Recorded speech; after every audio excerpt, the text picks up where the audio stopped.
જો આપણે ત્યાં તો નિયમ છે અગ્ર પૂજા પ્રભુની. કાંઈ પણ સારો પ્રસંગ આવે પહેલા ઠાકોરજીને યાદ કરે. જન્મદિવસ આવે કે સૌથી પહેલા ઠાકોરજીને દંડવત કરાય. આપણે સાંજે ભલે બધા મહેમાનને બોલાવીએ ને પાર્ટી કરીએ, બધું કરે, ભલે આનંદ કરો, પણ સવારે ઠાકોરજીને એક કટોરી શીરો બનાવીને ઠાકોરજીને ધરાય ને, ત્યારે બાળકને કહેવાય જો બેટા આજે તારો જન્મદિવસ છે અને આપણે આટલા ધામધૂમથી ઉજવવાના છીએ સાંજે, પણ ઠાકોરજી પણ કૃપા કરીને આપણા ઘરે બિરાજે છે, આ તારો જન્મદિવસ છે ને એટલે તારા હાથે ધર. ઠાકોરજી કેટલા રાજી થશે, એના આશીર્વાદ તને મળશે. એમ કરી એમના હાથે કરાવવાનો આગ્રહ રાખો. બને તમે એને વાપરવા ગમે તેટલા રૂપિયા આપો, પણ બીજા 1000 રૂપિયા એવા આપો કે આનાથી તું કોઈને ગરીબની મદદ કરજે, એને દાન કરાવવાની આદત પાડો. કમથી કમ જન્મદિવસે, ભલે રેગ્યુલર આપણે ન કરતા હોય પણ એનો જન્મદિવસ આવે ને ત્યારે થોડા એક્સ્ટ્રા રૂપિયા આપે. આનાથી તારે ખાલી સોશિયલ વર્ક કરવાનું છે. જ્યાં તને ઉચિત લાગે એ જગ્યાએ તારા હાથે તું આપ અને એને લઈ જઈ એના હાથે વંટાવવું. કારણ કે નાનપણમાં કરેલા સત્કર્મો છે ને એ સંસ્મરણ બની યુવાનીની પ્રેરણા બની જાય છે. નાનાપણમાં જે હાથે કરાયું હોય ને વડીલોએ એ ભૂલાતું નથી હોતું. જ્યારે પોતાને બાળક થાય ત્યારે એ યુવાન વ્યક્તિને બધું જ સંસ્મરણ રૂપે સ્ટોર થતું હોય છે અને એમ થાય કે ના પપ્પા આમ કરાવતા, દાદા આમ કરાવતા, આજે મારો જન્મદિવસ, આજે એ નથી, લાવ એમને યાદ કરીને હું સત્કર્મ કરું. જો પ્રેરણા આ રીતે અપાતી હોય છે. સમજ ન હોય ત્યારે ટ્રેન કરાય, સમજણ આવે પછી એજ્યુકેટ કરાય. આપણે આ તો બિચારું ભગવાનનું રૂપ, આને શું હવે બિચારું રડે, જવા દો, નથી કરવું, આમ કરી કરીને કંઈ શીખવાડીએ જ નહીં. હવે ટીવી તોડી નાખે ત્યારે ભગવાન દેખાય છે એમાં? ત્યારે તો 2 થપાટ મારીએ કે આ ક્યાં ટીવી તોડી નાખે, ત્યારે ભગવાન નથી દેખાય. એટલે ખોટા ખોટા રોંગ લોજિકો આપી બાળકોને સાવ નબળા ન બનાવો. સમજ નથી તો ટ્રેન કરો એને. હા, એને સમજાવી, એનું વાતાવરણ બનાવી, અનુકૂળ કરી અને બેટા તું કહીશ એ બધું જ કરીશ, સાથે તું કઈ બનાવી દઈશ, ખાવાનું આ કરી દઈશ, તને ભાવતું બધું, પણ દર રવિવારે આ ઠાકોરજીને દંડવત કરવાના ને માળા કરવાની એટલે કરવાની. આમાં પછી કોઈ ચર્ચા જ ન કરીશ. આ કમ્પલસરી છે, આ તો થવું જ જોઈએ. થોડોક આગ્રહ રાખશો ને ધીમે ધીમે એને ગમવા લાગશે.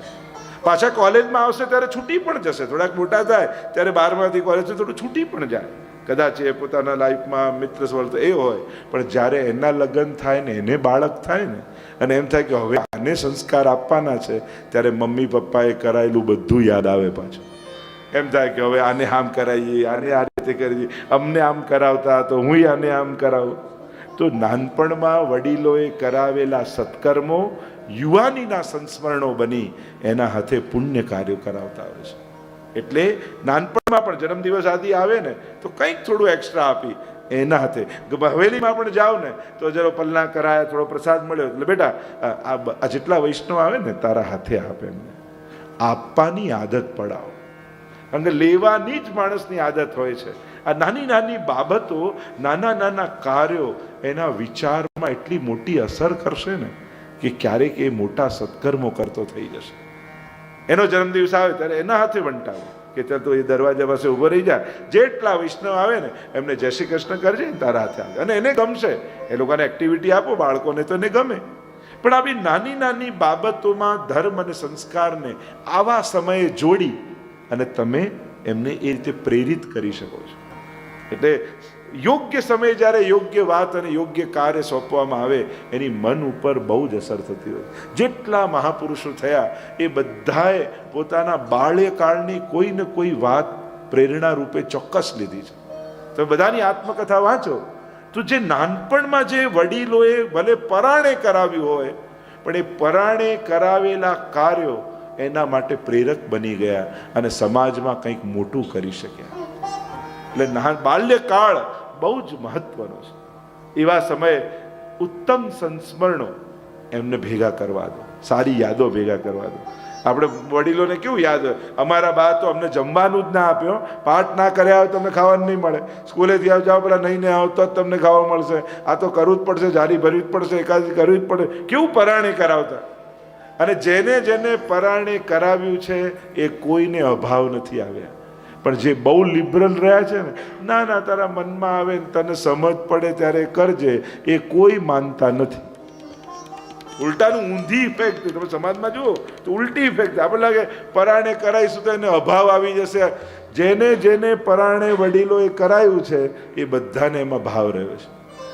અને અત્યારના મા બાપ બહુ સોફ્ટ થઈ ગયા છે ને. આપણે બધા પહેલા તો શું થાય કે સોટી વાગે સમ ને વિદ્યા આવે તમને, પહેલા તો એમ કરતા.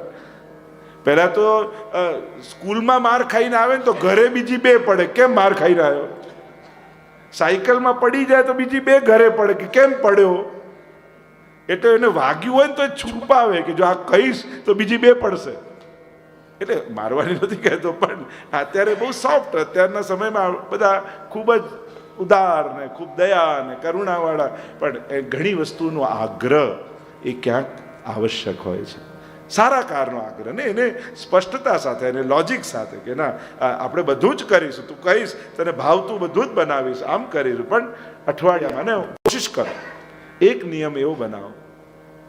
જો અત્યારના સમાજમાં આખું ફેમિલી કોઈ એક જગ્યાએ જઈ શકે એવી જગ્યાઓ જ નથી રહી. અને એટલી જ 2-3 કાર અને વાહનની કેમ જરૂર પડે છે? કારણ કે બાળકને જ્યાં જવું ગયું ત્યાં મા બાપને ના ગમે, મા બાપને જ્યાં ગમતું હોય તો દાદા દાદીને ના ગમે, કારણ કે એમને અહીંયા જવું હોય અને આ જવું હોય ને એને અહીંયા જવું હોય, એટલે જ આ જવું પડે. પણ એક નિયમ કે દર અઠવાડિયે રવિવારે એક કારમાં બેસી ઘરનું આખું ફેમિલી ઠાકોરજીને દંડવત કરવા હવેલી આવવાનું જ. આ એક નિયમ જ બનાવ્યો કે તમે અઠવાડિયા દરમિયાન જે કહશો એ બધું જ કરીશું. તને ભાવતું બનાવીશ, તને ગમતું કરીશ, તને ફરવા લઈશ, બધું. પણ આ આપણો નિયમ કે દર અઠવાડિયે એકવાર આખા પરિવારે સાથે મળી ખાલી ભલે 5 મિનિટમાં ઠાકોરજીને દંડવત કરી નીકળી જાઓ. પણ આ એક નાનકડો નિયમ ઘરમાં એવું સુંદર માહોલ આપશે ને. કારણ ઘણીવાર મન મોટાવ થાય, ઘણીવાર પેલો નારાજ થાય, પણ રવિવાર આવે એટલે એક કારમાં ભેગા મળીને તો જવું જ પડે. આ નિયમ જ આમાં. અને નક્કી જ કરું કે આપણા ઘરમાં ગમે તેટલું મન દુઃખ થાય પણ આ નિયમ આપણે નહીં તોડીએ. અને જો આ નિયમ નાનકડો બનાવી રાખશો ને તો બહુ મોટી અસર બાળકો પર થશે, બહુ અદ્ભુત કાર્ય થશે. અને એટલા માટે કોઈક નાના નાના નિયમો, નાના નાના વાતાવરણ બનાવી અને આપણા ઘરમાં માહોલ બનાવી રાખો. તો ગૃહસ્થાશ્રમના જે દર્શન કર્યા છે અને દર્શન કરી નારદજી ધન્ય ધન્ય. જે પ્રથમ અગ્ર પૂજાની જે વાત કરીએ છીએ કે અગ્ર પૂજા પરમાત્માની કરવી, એ જ્યારે ચર્ચા નીકળી, વિરોધ નોંધાવે શિશુપાલે ભગવાન એનો ઉદ્ધાર કર્યો છે. આગળ સુદામા ચરિત્રની કથા અને વર્ણન કરતા કહ્યું પ્રશાંત આત્મા જીતેન્દ્રિય, આત્મ શાંતિ છે. અને જેને પોતાનાથી તૃપ્તિ હોય ને એને પછી ક્યાંય કોઈ આગળ અભાવ અભિવ્યક્ત ન કરવો પડે. પોતાનાથી પ્રસન્નતા બહુ જરૂરી છે. પ્રશાંત આત્મા જીતેન્દ્રિય. બધા પ્રસિદ્ધ કથા છે. દ્વારિકામાં સુદામાપુરીમાં સુદામા રહે, પ્રભુનો સખા ઉજ્જૈનમાં ગુરુને ત્યાં સાંદીપની આશ્રમમાં સાથે ભણ્યા છે. નાનપણના સંસ્મરણોને વાગોળી અને એક બ્રાહ્મણપણાના કર્તવ્યને નિભાવતા નિભાવતા જીવે છે. પત્ની કહે નાથ, મેં સાંભળ્યું છે કે દ્વારિકાધીશ તમારા મિત્ર છે. માંગો એમ નથી કહેતી, પણ મેં એમ સાંભળ્યું છે કે કોઈ એકવાર એના દર્શન પણ કરી લે ને તો એને જન્મ જન્માંતરનું દારિદ્ર્ય ટળી જાય છે. એક વાર જાઓ તો ખરા મળવા. અયાચક વ્રત લીધું છે સુદામાજીએ કે ક્યારે માંગીશ નહીં, જે મળે પ્રભુનો પ્રસાદ.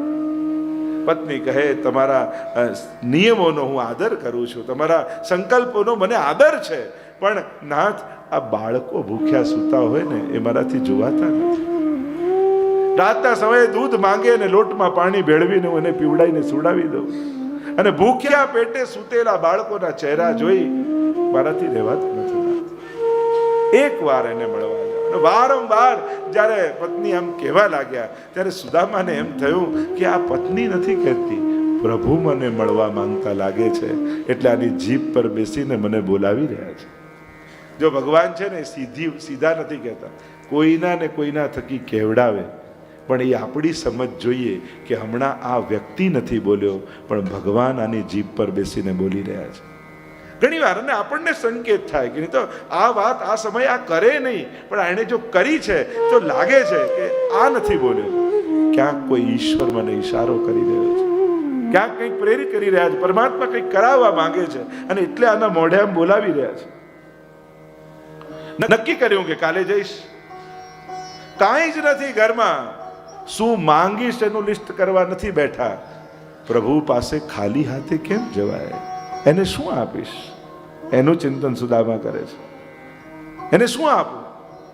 અને 4 મુઠ્ઠી તાંદુલ ભરીને આપ્યા છે, પોટલી બાંધી છે, અને બીજા દિવસે સવારે નીકળ્યા છે. એક ધોતીને ઉપરનો ધારણ કર્યો છે, કૃશ શરીર છે, હાથમાં લાકડી લઈને પ્રભુના નામનું સ્મરણ કરતા કરતા આગળ વધે છે. થોડા આગળ આવીને થાક્યા છે ને વૃક્ષની નીચે સૂઈ ગયા. અશક્ત છે, ભૂખ્યા છે.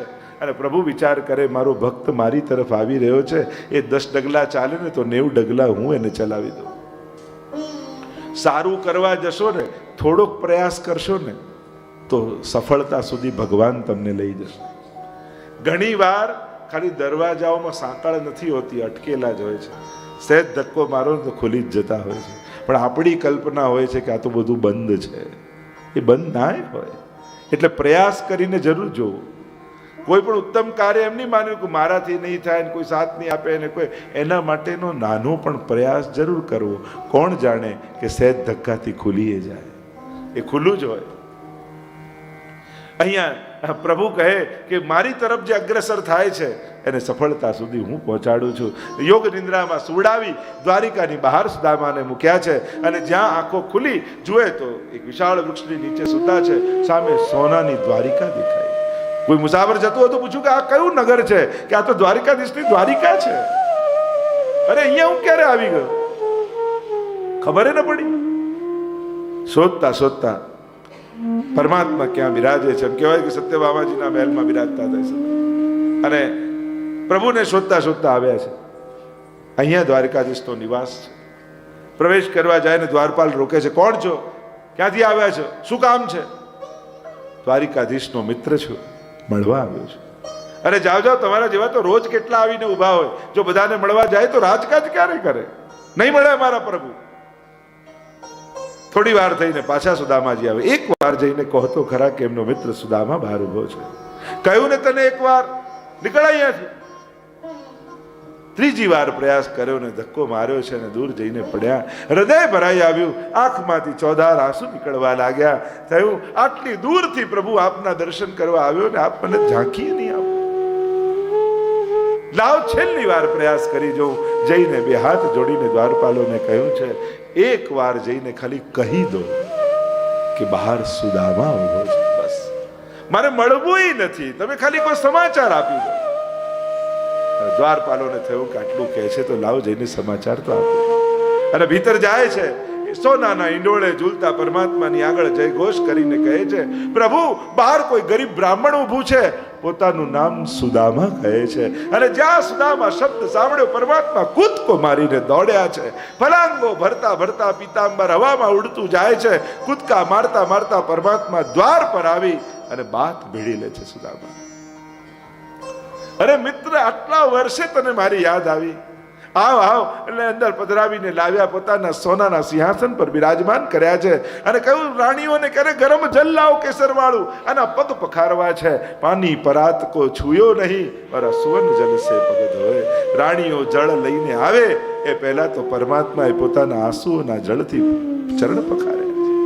બધા અવાક બનીને જુએ છે. આટલા મોટા મોટા રાજા મહારાજાઓ આજ સુધી આવ્યા, પણ આવું સ્વાગત તો ક્યારેય કોઈનું જોયું નથી. આ કોણ એવો છે કે જેને પરમાત્મા જેને મળવા માટે આટલા લાલાય છે? સાંજના પોતાના વસ્ત્રો પહેરાવ્યા છે, તૈયાર કર્યા સુદામાને, સ્નાનાદિ કરાવ્યું છે, ભોજન કરવા બિરાજ્યા છે. અને ભોજન કરતા કરતા બાળપણના પ્રસંગોને યાદ પરમાત્મા કરે છે. સુદામા, તને યાદ છે ને સાંદીપનીના આશ્રમમાં ઉજ્જૈનમાં આપણે સાથે ભણતા? હા પ્રભુ, કેમ ભૂલી શકાય.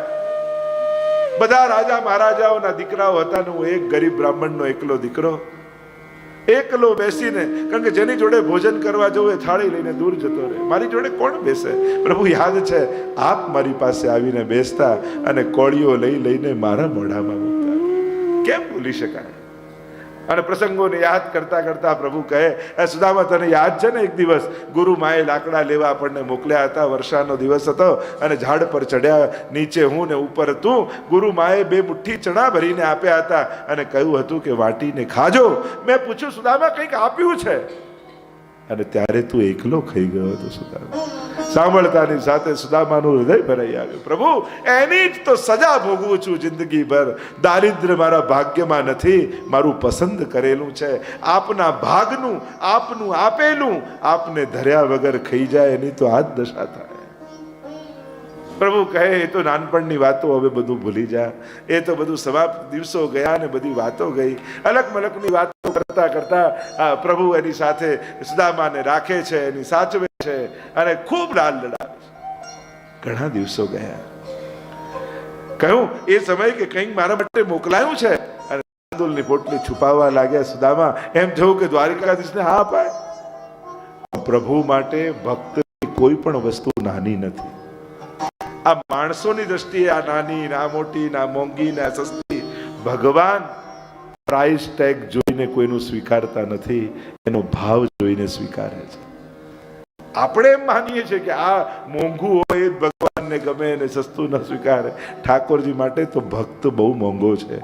એના હાથે જે ધરાય ને પ્રભુ માટે અનમોલ હોય છે. મુઠ્ઠી ભરી ભરીને તાંદુલ આરોગે છે અને હાથ પકડ્યો કે શું અમને આપી દેશો? કુબેરનો વૈભવ ભરી દીધો સુદામાના ઘરમાં. ભગવાન સ્વીકારે ને તો લે ઓછું ને આપે વધારે. આપણે ધરીએ કટોરી મિશ્રી અને ભરાઈ જાય આપણા ઘરના ભંડાર. આ પરમાત્માની દેન છે.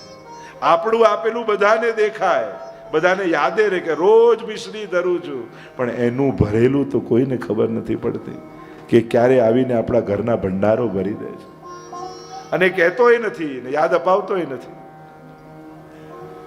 ઘણા દિવસો થયા એટલે સુદામાએ કહ્યું કે પ્રભુ, આટલા દિવસ થયા, મારા પત્ની ને મારા બાળકો મારી પ્રતીક્ષા કરતા હશે. મનોમન આભાર માને છે કે સારું થયું પ્રભુ, આપે મને કંઈ આપ્યું નહીં ને મેં કંઈ માંગ્યું નહીં, નહીં તો તમારી સાથે નજર મિલાવીને વાત ન કરી શકત. બસ સુદામાને શું ખબર કે ભગવાને તો કુબેરનો વૈભવ ભરી દીધો છે. પ્રભુ, હવે આજ્ઞા આપો તો હું જાઉં.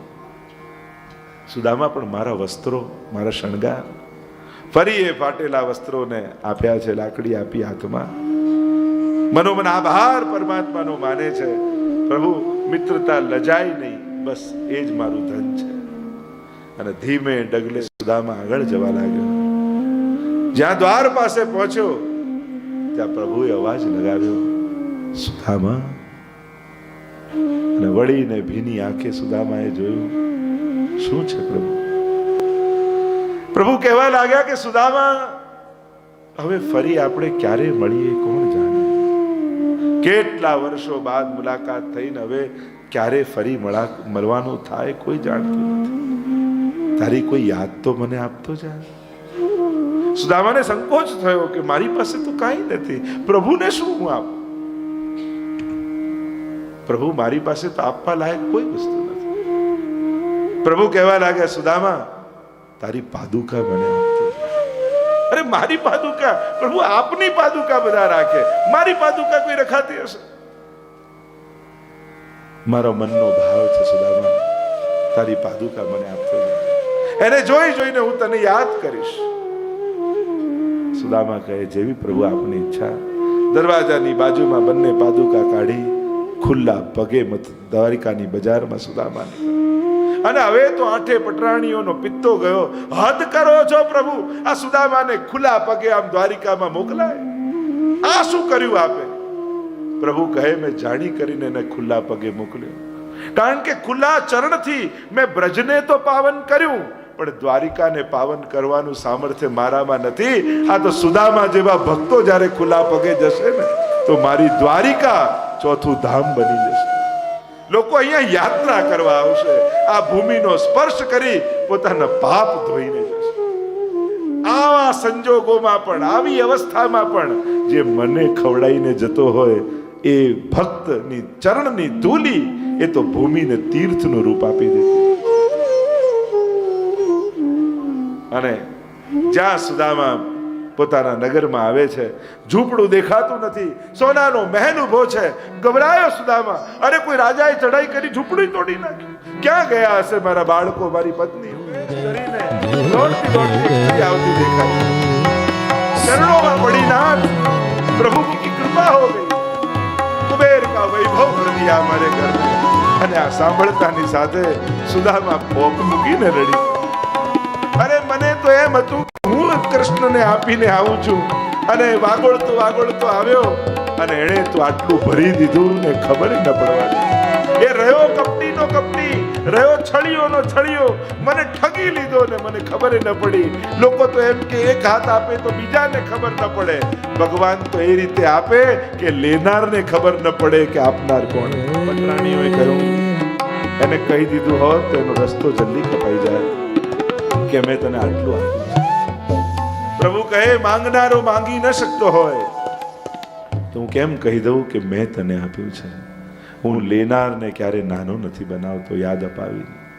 માણસનો સ્વભાવ સહેજ કર્યું હોય તો આખી જિંદગી યાદ અપાવે કે મેં આપ્યું તું, મેં આપ્યું તું, મેં મદદ કરી. અને ભગવાન આખી જિંદગી આપે પણ એકવાર યાદ ન અપાવે કે મદદ કરનારો હું હતો. આપણને વ્યક્તિઓ દેખાય છે પણ એ વ્યક્તિઓને પ્રેરનારા પરમાત્મા ભીતર બિરાજે છે એ નથી દેખાતા. ભગવાન જ કોઈ ન કોઈ રૂપમાં કોઈના કોઈના દિલમાં પ્રવેશ કરીને આપણા કાર્યો કરીને જતા રહેતા હોય છે. એટલે જ્યારે જ્યારે પણ કોઈ પણ થકી મદદ પહોંચે ને તો પ્રભુનો આભાર ચોક્કસ માનો. કારણ કે પ્રભુએ જો આને આ વિચાર ના આપ્યો હોત તો એ કદાચ મારી જોડે ન ઊભો હોત. સુદામા ચરિત્રને ગાયું છે. ઘણા ભક્તોની કથા વાંચીને જોઈ અને બધા ભક્તોના ઘરે ભગવાન ગયા છે. દરેક ભક્તોમાં જો ભગવાન સામેથી જાય છે. આ એક ભક્ત એવો છે ને જેને ભગવાને પોતાના ઘરે બોલાયો છે. સુદામા કો દ્વારિકા બોલાયા. કારણ કે ત્યાં જાત તો કદાચ એને સંકોચ લાગે કે દ્વારિકાનો ધીશ મારો ઝૂંપડામાં, પણ મહેલમાં બોલાવી અને મહેલ આપનારો આપણો દ્વારિકાધીશ છે.